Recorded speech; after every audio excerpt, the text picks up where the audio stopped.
आइए सुनते हैं काल के 4 पत्र इस कहानी के माध्यम से। एक चतुर व्यक्ति को काल से बहुत डर लगता था। एक दिन उसे चतुराई सूझी और काल को अपना मित्र बना लिया। उसने अपने मित्र काल से कहा, मित्र, तुम किसी को भी नहीं छोड़ते हो, किसी दिन मुझे भी गाल में धर लोगे। काल ने कहा, ये मृत्यु लोक है, जो आया है उसे मरना ही है। सृष्टि का यह शाश्वत नियम है, इसलिए मैं मजबूर हूँ, पर तुम मित्र हो इसलिए मैं जितनी रियायत कर सकता हूँ करूँगा ही। मुझसे क्या आशा रखते हो, साफ साफ कहो। व्यक्ति ने कहा, मित्र, मैं इतना ही चाहता हूँ कि आप मुझे अपने लोक ले जाने से कुछ दिन पहले एक पत्र अवश्य लिख देना, ताकि मैं अपने बाल बच्चों को कारोबार की सभी बातें अच्छी तरह से समझा दूँ और समय भी भगवान भजन में लग जाऊँ। काल ने प्रेम से कहा, यह कौन सी बड़ी बात है, मैं एक नहीं आपको 4 पत्र भेज दूंगा, चिंता मत करो। चारों पत्रों के बीच समय भी अच्छा खासा दूंगा, ताकि तुम सचेत होकर अपना काम निपटा लो। मनुष्य बड़ा प्रसन्न हुआ, सोचने लगा कि आज से मेरे मन से काल का भय भी निकल गया। मैं जाने से पूर्व अपने सभी कार्य पूर्ण करके जाऊंगा, तो देवता भी मेरा स्वागत करेंगे।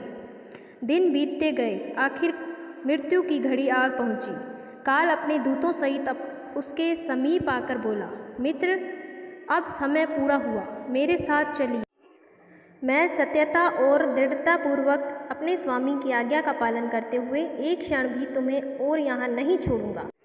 मनुष्य कहने लगा, धिक्कार है तुम्हारे जैसे मित्रों पर, मेरे साथ विश्वासघात करते हुए तुम्हें लज्जा नहीं आती। तुमने मुझे वचन दिया था कि लेने आने से पहले पत्र लिखूंगा।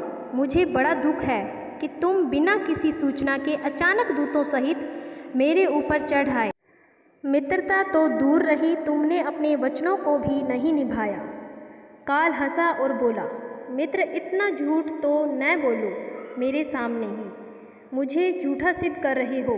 मैंने आपको एक नहीं 4 पत्र भेजे, आपने एक भी उत्तर नहीं दिया। मनुष्य ने चौंक कर पूछा, कौन से पत्र, कोई प्रमाण है?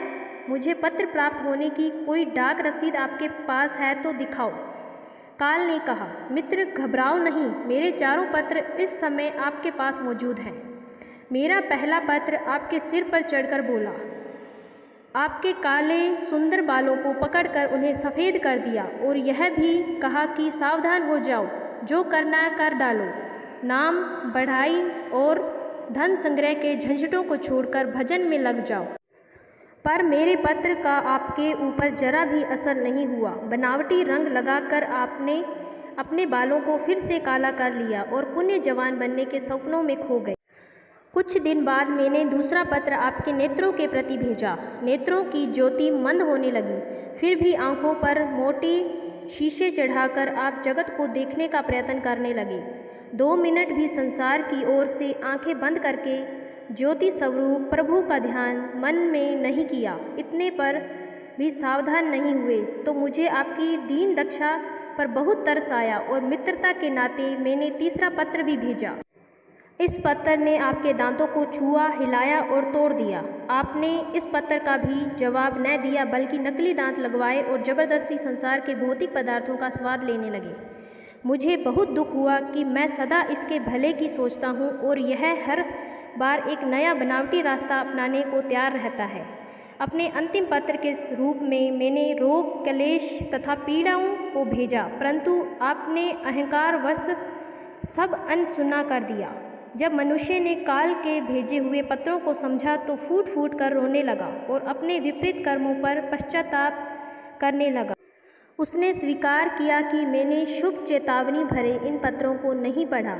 मैं सदा यही सोचता रहा कि कल से भगवान का भजन करूँगा, अपनी कमाई अच्छे शुभ कार्यों में लगाऊंगा, पर वह कल नहीं आया। काल ने कहा, आज तक तुमने जो कुछ भी किया राग रंग स्वार्थ के लिए किया। मनुष्य को जब अपनी बातों से काम बनता नजर नहीं आया तो उसने काल को करोड़ों की संपत्ति का लोभ दिखाया। काल ने हंसकर कहा, मित्र, यह मेरे लिए धूल से अधिक कुछ भी नहीं है। धन दौलत शोहरत, सत्ता, ये सब लोभ संसारी लोगों को वश में कर सकता है, मुझे नहीं। मनुष्य ने पूछा, क्या कोई ऐसी वस्तु नहीं जो तुम्हें भी प्रिय हो, जिससे तुम्हें लुभाया जा सके? यदि तुम मुझे लुभाना ही चाहते थे तो सच्चाई और शुभ कर्मों का धन संग्रह करते। यह ऐसा धन है जिसके आगे मैं विवश हो सकता था, अपने निर्णय पर पुनर्विचार को बाध्य हो सकता था, पर तुम्हारे पास तो यह धन धेले भर का भी नहीं है।